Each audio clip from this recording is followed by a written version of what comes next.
Oi, eu sou a Nath e esse é o Quase Vingativa.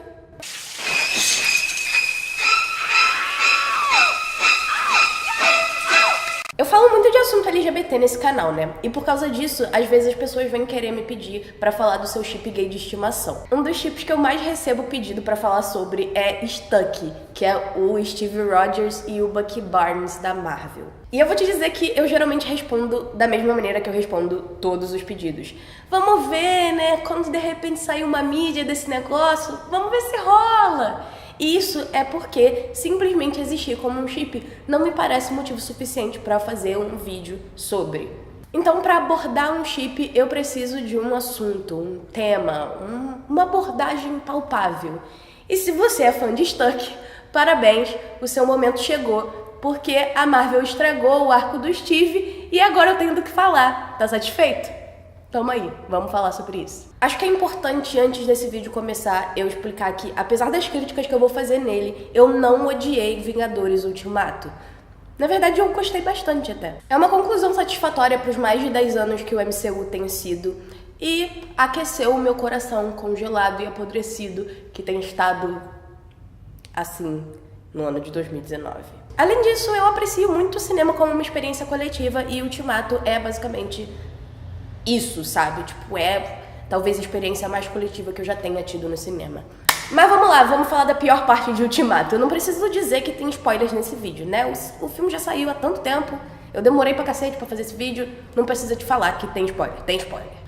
Eu não sei nem por onde começar, tem tantos problemas com esse arco, quer dizer, o Steve voltar pro passado é talvez a maneira mais literal que eu já vi um personagem andar pra trás no seu arco na minha vida. Ele toma tantas decisões que fazem zero sentido pro personagem e ainda tem todas as questões que ficam meio que em aberto sobre a linha do tempo, tipo, ele envelheceu nessa linha do tempo ou ele envelheceu em outra e voltou pra essa pra entregar o escudo pro Sam? E se ele envelheceu em outra, como ele voltou pra essa, sendo que ele não volta pela máquina? Pro propósito desse vídeo, a gente vai focar no ângulo romântico das coisas e por que não funciona. Ou melhor, porque se a Marvel não tivesse tanto medo do homoerotismo inerente da relação do Steve com Bucky, a gente poderia ter coisas boas. Tá bom, vamos começar com a Peggy. A Peggy é introduzida como uma coisa que o Steve nunca superou nesse filme, da maneira mais básica, argumento e roteiro 1, setup e payoff possível. Vocês já ouviram falar da arma de Chekhov? Então, o Anton Chekhov era esse escritor de peças que escreveu que você nunca deve colocar uma arma carregada no palco se ela não vai atirar. É tipo um conceito básico de roteiro, que se você introduz algum elemento na sua narrativa, ele tem que se pagar. O jeito convencional de se fazer isso na sua estrutura clássica de 3 atos do cinema é: você introduz o elemento, você relembra que ele existe e no final você vai e paga ele, fazendo com que ele tenha alguma utilidade. Então vamos ver como a importância da Peggy para a vida do Steve, essa coisa completamente natural que a gente definitivamente sabia que estava ali o tempo todo, sempre esteve presente em todos os filmes, ele definitivamente não tinha superado ela, é abordada nesse filme. No primeiro ato do filme, o Steve aparece liderando um grupo de apoio para pessoas que estão sofrendo com perder pessoas no estalar de dedos do Thanos. O primeiro personagem abertamente gay da Marvel aparece e conta sobre como ele teve um date muito emotivo com um boy, porque o boy também tinha perdido alguém no estalar de dedos. E aí o Steve diz assim pra ele: sim, senhor abertamente gay, eu também já perdi uma pessoa uma vez. O quê? O Sam e o Bucky, pessoas que de fato morreram no estalar de dedos? Não, a pessoa que eu perdi era a Peggy, o meu amor heterossexual, que eu definitivamente não superei. Espero que seu próximo date vá bem, senhor abertamente gay. Essa é a introdução do elemento, ou a plantação. No segundo ato do filme, ele viaja no tempo para os anos 70 e acaba indo parar no escritório da Peggy. Ele vê ela através de uma janela e vê que ela tá sendo ótima e tá super no poder, vivendo a vida dela. E tem uma foto dele ainda no escritório dela. Isso é o roteiro te relembrando que a Peggy definitivamente é muito importante e ele nunca superou ela. Por último, no terceiro ato, o Steve acaba voltando para devolver as joias e decide ficar no passado e envelhecer, formando família ao lado da Peggy. O Steve já velho aparece de maneira muito dramática para entregar o escudo de Capitão América pro Sam e no final ele aparece lá dançando com a Peggy. Essa é a última cena do filme.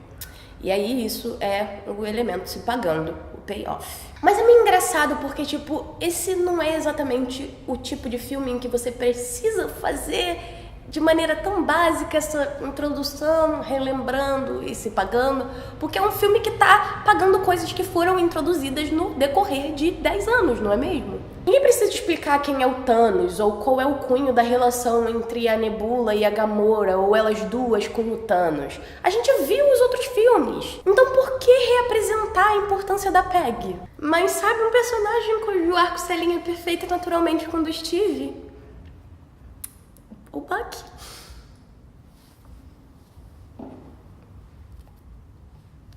Vocês lembram do Bucky? Aquele cara com quem o Steve estaria até o fim da linha?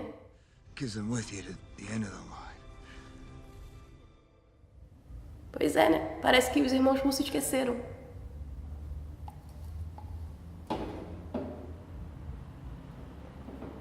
Eu tirei o boneco do lugar só pra fazer uma piada, caralho. O Bucky é, tipo, muito importante para a trilogia do Capitão América. Ele é introduzido no primeiro filme como a única pessoa que vê o Steve como o grande homem que ele é antes dele ganhar o soro. Ele é o motivo pelo qual o Steve larga o papel de simplesmente ser um símbolo para a guerra e vai de fato lutar no fronte. E é a morte dele que faz com que o Steve se meta de cabeça para enfrentar o Caveira Vermelha a ponto de ir parar no gelo. Os outros dois filmes da trilogia eu não preciso nem falar, né? Quer dizer, o segundo é literalmente chamado Soldado Invernal, tipo, ele tá no título do filme, e Guerra Civil gira em torno deles dois. Tudo que o Steve quer depois que ele descobre que o Bucky tá vivo é encontrar o Bucky e resolver os problemas dele. Tipo, essa é a motivação do personagem. Isso não quer dizer que eu não entendo emocionalmente onde eles queriam chegar com essa finalização de arco, tá? Sempre teve toda essa linha narrativa sobre o Steve ser um homem fora do seu tempo, que não tem ninguém aqui que entenda tudo que ele passou e a vida que ele viveu. E é por isso que tudo que ele consegue fazer é carregar o mundo nas costas e sentir que tudo é responsabilidade dele e tudo mais, porque é a única coisa que ele tem. Só que tá meio tarde pra tentar continuar executando essa narrativa, porque ela meio que já tinha sido resolvida. A tese do melhor filme da Marvel, também conhecido como Capitão América Soldado Invernal, é que o mundo em que o Steve acordou, depois que ele foi descongelado, é um mundo em que manter as morais dele é mais difícil. Naquele filme, a única ligação dele com o passado é a Peggy, que tá velha, caquética, gaga e delirando, basicamente, à beira da morte já. Ela viveu toda uma vida ótima, que não tem espaço pra ele, porque já aconteceu essa vida, mas ele é a última ligação dele com a vida que ele teve, basicamente. Então é muito trágico e triste. Até que ele descobre que o Bucky tá vivo. O melhor amigo dele, que teve com ele por todas as situações que ele já passou nessa vida. Desde ser magrelo, até ser fortão, no apartamento fudido do Brooklyn, até o fronte de guerra. É uma pessoa que entende as experiências de vida dele da maneira mais literal possível. Mas o twist é que esse soro maravilhoso que transformou a vida do Steve pro melhor, de certa forma, foi usado contra o Bucky, para transformar ele numa arma que não tem absolutamente nenhum controle. E todas aquelas experiências maravilhosas que eles tiveram juntos, o Bucky não se lembra. Mantém o arco do Steve trágico, mas faz com que ele tenha uma nova motivação. O filme começa com ele perdido, sem saber muito bem pelo que lutar. Esse negócio de terrorismo é complicado, sabe? E aí no final ele descobre que a Hydra ainda está ativa e que ele precisa lutar contra eles, e ao mesmo tempo ele tem uma motivação muito forte de ir procurar o seu melhor amigo e ajudar ele da maneira que ele pode. Em Guerra Civil ele encontra o amigo dele e ele não precisa mais de nenhuma conexão com o passado. A única conexão que ele precisa tá ali e tá cheia de questões que precisam ser resolvidas no presente. Tanto ele não precisa de uma conexão com o passado que nesse filme, a Peggy, a última conexão dele com o passado, morre. Eu li uma vez esse tweet ótimo que falava sobre como a relação do Steve e do Bucky é baseada em demonstração de afeto atrasada, porque se eles deixassem eles interagirem em tela por muito tempo, eles teriam que lidar com o homoerotismo inerente da relação dos dois. E isso me fez reparar como até nos filmes que são sobre eles dois, eles estão sempre com alguma coisa horrível que está mantendo eles separados em sofrimento. Acordo de Sokovia, lavagem cerebral, Pantera Negra te perseguindo, um foragido da polícia e o outro criando cabra em outro país. Tem sempre alguma coisa, mas aí chega em Guerra Infinita, em que eles finalmente estão juntos, em tese o Bucky tá controlado. Eu não sei, eu até agora não descobri se ele tá bem ou não, porque a Marvel não me falou. Eles estão juntos, mas eles basicamente não esboçam nenhuma emoção ou interagem de forma significativa. É um abraço e é isso, e eu deveria me contentar. É basicamente cuspir na cara da importância do Bucky pra toda a narrativa, né? E é isso que eu quero dizer que é o medo do homoerotismo, é o medo de deixar dois homens igualmente atraentes, com bagagem emotiva muito pesada, interagirem de maneira honesta e verdadeira e demonstrarem emoções um pelo outro, que fica no meio do caminho de resolver o arco do seu personagem. Eu falo muito sobre subtexto LGBT, queer coding e homoerotismo no canal, né? Mas eu sinto que eu não faço o melhor dos trabalhos em diferenciar a equivalência que cada termo tem. Tanto subtexto LGBT quanto queer coding podem aparecer em mídia meio que por acidente, mas os dois sempre têm pelo menos algum elemento de intenção. Seja a intenção de que a história de fato tenha alguma ressonância com a comunidade LGBT, ou simplesmente a intenção seja um atalho narrativo para criar contraste e destaque em elementos de personagem. Já o homoerotismo é mais fácil de fato acontecer 100% sem querer. Porque o homoerotismo é simplesmente quando interações entre pessoas do mesmo gênero soam meio gay. Especialmente de maneira sexual, obviamente. Isso não quer dizer que o homoerotismo não pode ser usado de maneira intencional, claro. Um exemplo bom disso é como as cenas iniciais entre o Eric e o Adam de Sex Education são encenadas e são filmadas. De uma forma que desde o primeiro ataque que o Adam faz ao Eric já te passa uma tensão sexual, já te dá uma vibe pelo menos um pouquinho gay, sabe? Isso já tá estabelecido. E aí, obviamente, tudo vai fazer sentido lá no final, quando eles de fato vão e se pegam. Pessoas heterossexuais são meio sem noção nesse sentido, em que coisas com conotação extremamente gay passam despercebidas porque elas existem nessa realidade em que todo mundo é hétero, até que se diga o contrário. E se você faz parte dos sem noção que vão comentar alguma idiotice, eu vou parar o seu comentário antes que você escreva, te dizendo que quando eu digo que soa meio gay, não quer dizer literalmente um canon chupando um pau gay, obviamente. É só uma conotação, remete ao gay, tem uma vibe gay, um potencial gay, entendeu? É engraçado porque os dois extremos, o não perceber absolutamente nenhum vestígio de homoerotismo e o medo completo de que algo que você tá fazendo com seu brother pode parecer meio gay, vem exatamente da mesma fonte, que é a boa e velha homofobia. Eu vou te dar uma maneira muito fácil de demonstrar isso, que é, chega pra qualquer amigo heterossexual seu e diz pra ele que quando vocês se conheceram, você achava que ele era gay. O verdadeiro aliado LGBT seguro da sua sexualidade não vai achar nada demais nisso, mas a maioria das pessoas, especialmente homens, vai se incomodar e ficar muito nervoso. Isso tudo pra dizer que se a Marvel permitisse deixar rolar a relação entre o Steve e o Bucky de maneira natural, não queria dizer que todo mundo ia imediatamente entender como eles são definitivamente gays, sim, canônico, casal canônico gay do ano. Gays um pelo outro, gay, selo gay de aprovação, sabe? Mas que o simples fato de que tinha uma pessoa ou outra fazendo uma piadoca sobre essa possibilidade deixou a Marvel nervosa. Isso é meio triste porque, tipo, sim, eu ship Stuck, eu acho que eles têm potencial para ter um relacionamento romântico muito interessante e daqueles bem intensos, fariam tudo um pelo outro, sabe? Mas eu não fui assistir Vingadores Ultimato achando que eles iam ser um casal romântico canonicamente, sabe? É óbvio que se um dos dois personagens fosse uma mulher, eles já seriam um casal há muito tempo. Mas a minha capacidade de entender como a mídia funciona para casais heterossexuais não quer dizer que eu acho que funciona exatamente da mesma maneira para casais homossexuais. Essa não é uma daquelas críticas desonestas de quem já não gosta da Marvel ou não gosta do Capitão América para começo de conversa, sabe? Eu gosto do Steve, ele é um rapaz bonzinho. Eu me importo com o que acontece com ele. E ele precisa ser gay para isso. A verdade é que eu peço muito pouco desses filmes, sabe? Tipo, basta eles não me fazerem me sentir mal por ser LGBT, que já é suficiente. Você pode ter certeza que não vai me encontrar reclamando da Nakia com T'Challa, por exemplo. Ou sei lá, da Gamora com Peter Quill. E isso é porque elas são personagens bem desenvolvidas e incompletas com seus próprios arcos narrativos, cujo romance é desenvolvido de maneira natural. Já a Peggy nesse filme não é absolutamente nada disso. Ela é só um recurso narrativo feito para servir muito mal, diga-se de passagem, ao arco do Steve. Eu vou te contar um segredo. Na verdade, eu amo muito a Peggy. Em Capitão América, o Primeiro Vingador, ela é um personagem interessante, cheio de personalidade e cujo romance com o Steve funciona. Mas na série dela, a série solo dela, Agent Carter, ela brilha. Eu quase fico mais irritada pelo que essa história toda faz com o arco narrativo dela do que faz com o do Steve, pra ser sincera. Um adendo sobre Vingadores Ultimato é que eu amo muito o Edwin Jarvis e estar numa sala de cinema em que várias pessoas estavam gritando por ele foi um dos momentos mais altos da minha vida. Minha vida talvez seja triste, sim, mas foi um bom momento. E eu tô orgulhosa. Compre esse copo. Parece que eu tô vendendo o copo.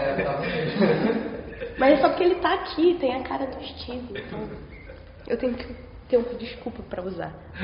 É tão esquisito como a Peggy passou de ser tipo uma personagem ótima em um Primeiro Vingador e aí a protagonista da sua própria história e uma pessoa tão importante pra todo o universo cinematográfico Marvel pra isso, sabe? E mais esquisito ainda é como os roteiristas da Marvel simplesmente esqueceram como escrever um par romântico decente pro Steve. Ele acabar com a Peggy é simplesmente o maior atestado de como foram incapazes de escrever um romance hétero melhor. Quer dizer, tipo, a Agente 13 não é uma personagem desinteressante. Dava pra ter tido alguma coisa mais interessante com ela.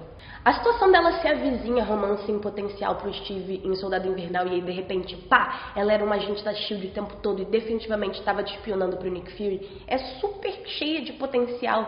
E aí eles simplesmente deixam essa dinâmica de lado e praticamente não falam nisso em Guerra Civil. Se a relação entre a Sharon e o Steve tivesse sido desenvolvida com o tempo e prestando atenção para nuances e construindo aos poucos a relação de confiança entre eles, poderia ter funcionado. Mas eles precisavam só disfarçar o quão gay era o Steve tá se jogando contra tudo e todos pelo Bucky em Guerra Civil. Então ele simplesmente beija ela de imediato. E aí, Steve, você contou pra Peggy que você pegou a sobrinha dela assim que ela tinha acabado de ser enterrada? Contou? Esse é precisamente o motivo pelo qual a Peggy é trazida como o grande amor que o Steve nunca superou. Porque a Agente 13 claramente não funcionou. Isso é um problema, sabe? Eles não se importam o suficiente com as personagens femininas deles pra, tipo, desenvolver e dar um arco pra elas. E aí fica uma merda quando vai virar o romance, mas aí os personagens masculinos que eles se importaram em desenvolver não podem seguir o curso natural da narrativa deles porque ia soar muito gay. E aí o Steve não acaba junto com o seu interesse romântico feminino porque escreveram dois personagens interessantes e completamente realizados que tinham muita química e um relacionamento interessante e que as pessoas queriam ver juntas. É só porque ele é um dos maiores heróis da cultura pop e heróis precisam ter par romântico. E o par romântico do Capitão América não pode ser esse cara triste por quem ele definitivamente é gay e apaixonado.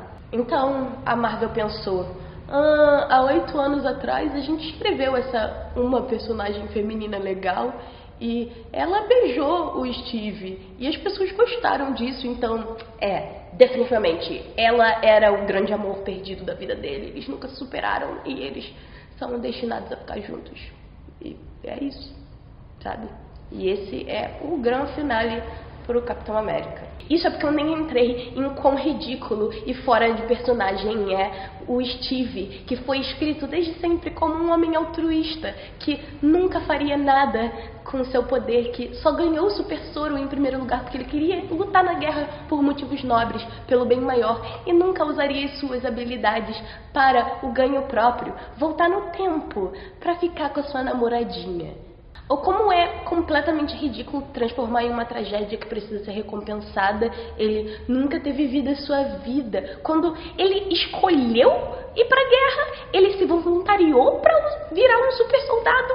Foram todas as escolhas dele, ele se sacrificou porque ele quis. E o Bucky tá bem ali, que nunca quis fazer nada disso. Ele foi obrigado a se alistar, foi lutar numa guerra que ele nunca quis fazer parte e foi transformado numa arma, perdeu toda a noção de o que livre-arbítrio poderia ser, teve suas memórias apagadas e tudo de ruim acontecer com ele. Mas Ah, coitado do Steve. Mas eu não tenho tempo pra falar sobre isso, então é isso, o vídeo acabou.